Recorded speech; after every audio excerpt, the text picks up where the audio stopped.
Hello students, today we will study normal distribution curve. तो first of all हमें ये पता होना चाहिए कि नॉर्मल डिस्ट्रीब्यूशन कर्व होता क्या है। ठीक है, so we know that when the majority of the data value cluster around the mean, तो that is called normally distributed।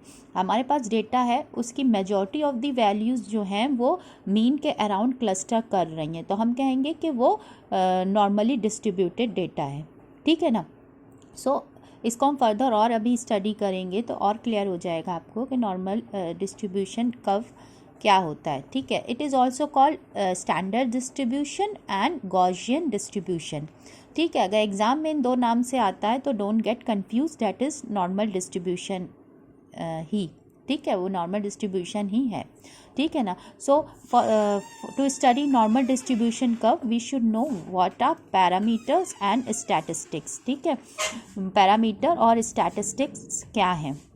ठीक है, what is parameter? A number that describe the data from a population. ठीक है, and what is statistics? A number that describe the data from a sample. ठीक है ना। तो examples of parameter and statistics क्या है? Mean and standard deviation. ठीक है, जब हम सैम्पल के मीन की और स्टैंडर्ड डेविएशन की बात करते हैं तो हम कहते हैं दैट आर स्टैटिस्टिक्स। मतलब मीन एंड स्टैंडर्ड डेविएशन जो सैम्पल के हैं वो कहलाते हैं स्टैटिस्टिक्स। ठीक है ना, डाटा कॉल्ड स्टैटिस्टिक्स। ठीक है, सपोज हम कोई रिसर्च कर रहे हैं तो उस पर हमने जो सैम्पल लिया है उस सैम्पल का जो मीन और स्टैंडर्ड डेविएशन होगा उसको हम स्टैटिस्टिक्स कहेंगे। ठीक है ना। और we know what is population. ठीक है ना, हम पॉपुलेशन को सेंसस भी कहते हैं। सपोज हम यूनिवर्सिटी की स्टडी कर रहे हैं तो पूरे ये यूनिवर्सिटी होगी वो हमारे लिए पॉपुलेशन होगी। ठीक है, उसका मीन और स्टैंडर्ड डेविएशन जो होगा उसको हम पैरामीटर्स कहेंगे। ठीक है, तो सैम्पल मीन को हम रिप्रेजेंट करेंगे एक्स बार से और सैम्पल के स्टैंडर्ड डेविएशन को हम एस से, कैपिटल एस से रिप्रेजेंट करेंगे। ठीक है ना, और इसके मीन और स्टैंडर्ड डेविएशन को हम स्टैटिस्टिक्स कहेंगे। ठीक है ना, और पॉपुलेशन के मीन को हम म्यू से रिप्रेजेंट करेंगे। ठीक है ना, और पॉपुलेशन के स्टैंडर्ड डेविएशन को हम सिग्मा से रिप्रेजेंट करेंगे। ठीक है, तो पॉपुलेशन के मीन और स्टैंडर्ड डेविएशन को हम पैरामीटर्स कहेंगे। ठीक है ना, तो we know that population parameters that is mu and sigma is very important when we talk about normal distribution. So what is normal distribution?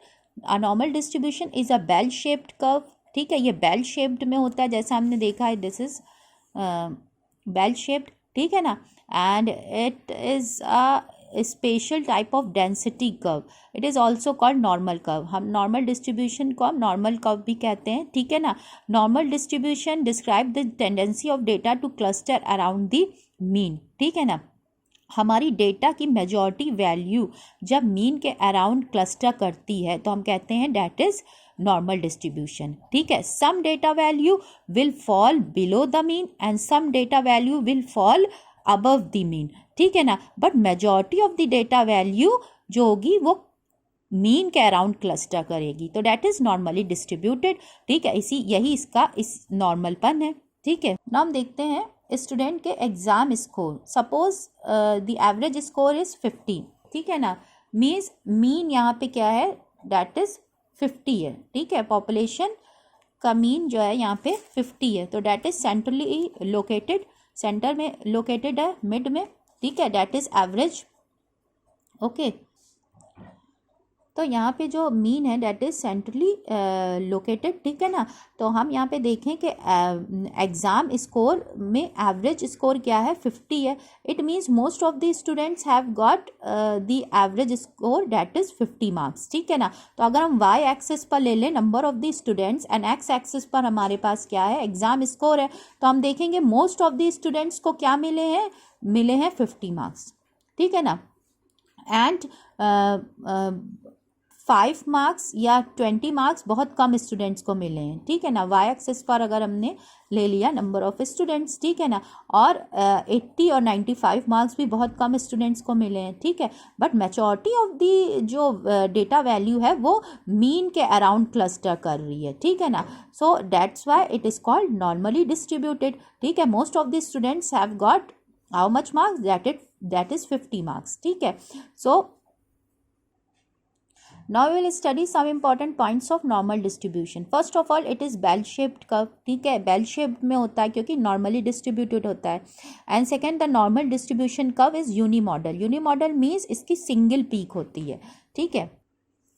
that is it has single peak, that is यहाँ पे हमारा mode located कर रहा है because majority of the students highest frequency यहाँ पे है, ठीक है ना, और हाईएस्ट नंबर ऑफ स्टूडेंट्स को 50 मार्क्स मिले हैं। तो eight this point it is also called point of coincidence. Y it is called point of coincidence? Because यहाँ पे मीन, मीडियन एंड मोड तीनों क्या होते हैं, बराबर होते हैं, ठीक है। यहाँ पे मीन क्या है 50, ठीक, और यहीं पर हमारा मोड लोकेट कर रहा है, हाईएस्ट नंबर ऑफ स्टूडेंट्स को 50 मार्क्स मिले, ठीक है, तो डैट इज मोड, ठीक है ना। और why it is called median? क्योंकि ये मिड में लोकेटेड है, ये दो इक्वल पार्ट्स में इसको डिवाइड कर रहा है। ये पॉइंट हमारा जो है ये इस कर्व को दो इक्वल पार्ट्स में डिवाइड कर रहा है, तो that is median.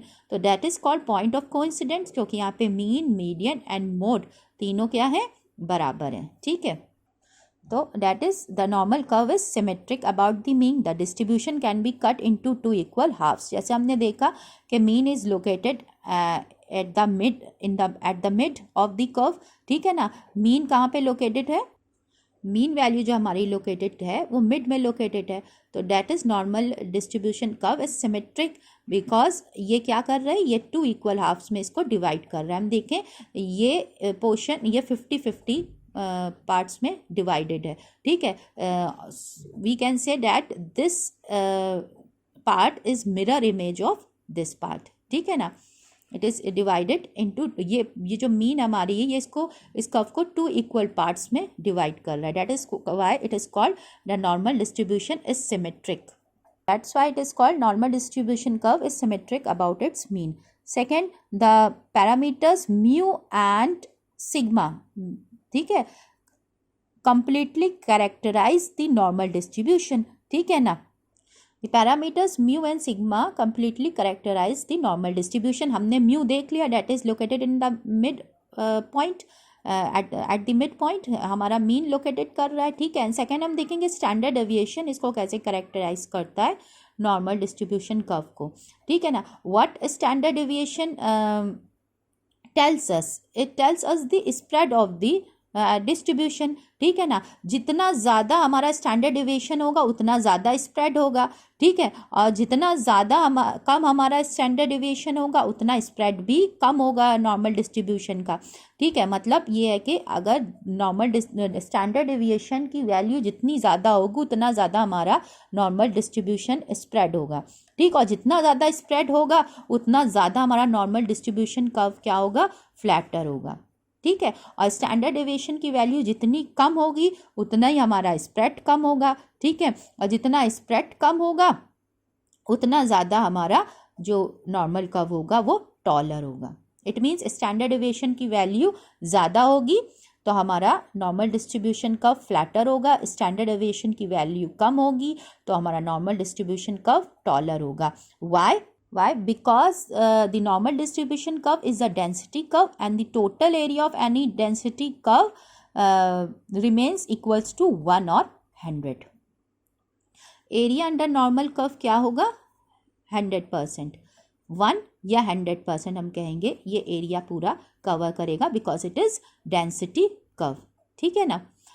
Now we will study the rule of now अब हम पढ़ेंगे the rule of 65, 95 and 99% rule, ठीक है, ऑफ नॉर्मल डिस्ट्रीब्यूशन कर्व, ठीक है ना। तो फर्स्ट हम देखें यहाँ से कर्व ये क्या है, कॉन्वेक्स है, ठीक है, और यहाँ इस पॉइंट से ये कॉन्केव होना शुरू हो गया है, ठीक है ना। तो जहाँ से हमारी कॉन्वेक्सिटी कन्वर्ट होने लगे कॉन्केविटी में तो उस पॉइंट से हम एक परपेंडिकुलर ड्रॉ करेंगे बेस लाइन पर, ठीक है ना। ओके, एंड दिस पॉइंट से हम परपेंडिकुलर ड्रॉ करेंगे बेस लाइन पर। तो इट मीन्स जो ये पॉइंट है जहाँ से हमारा जो कॉन्वेक्सिटी है वो कॉन्केविटी में कन्वर्ट होने लगे, उस पॉइंट को हम कहेंगे पॉइंट ऑफ इन्फ्लेक्शन। तो ये पॉइंट हमारा क्या है, ये पॉइंट हमारा है पॉइंट ऑफ इन्फ्लेक्शन। तो हम इस पॉइंट से परपेंडिकुलर ड्रॉ करेंगे बेस लाइन पर, और इस पॉइंट से हम परपेंडिकुलर ड्रॉ करेंगे बेस लाइन पर। तो हम क्या देखेंगे कि 1 standard deviation away from mean on either side, ठीक है ना। उसकी वो एरिया कितना कवर करेगा, मीन्स वो एरिया कवर करेगा 68%, ठीक है। ओके, ठीक है। तो mean plus minus 1 standard deviation हमें दे रहा 68.3% एरिया। तो 1 स्टैंडर्ड डेविएशन हमारा हो गया on either side of mean, ये हमारा पूरा एरिया कितना कवर कर रहा है, डेट इज 68.3%। हम इसको 68% लेते हैं, ठीक है ना। फिर हम क्या करेंगे, देन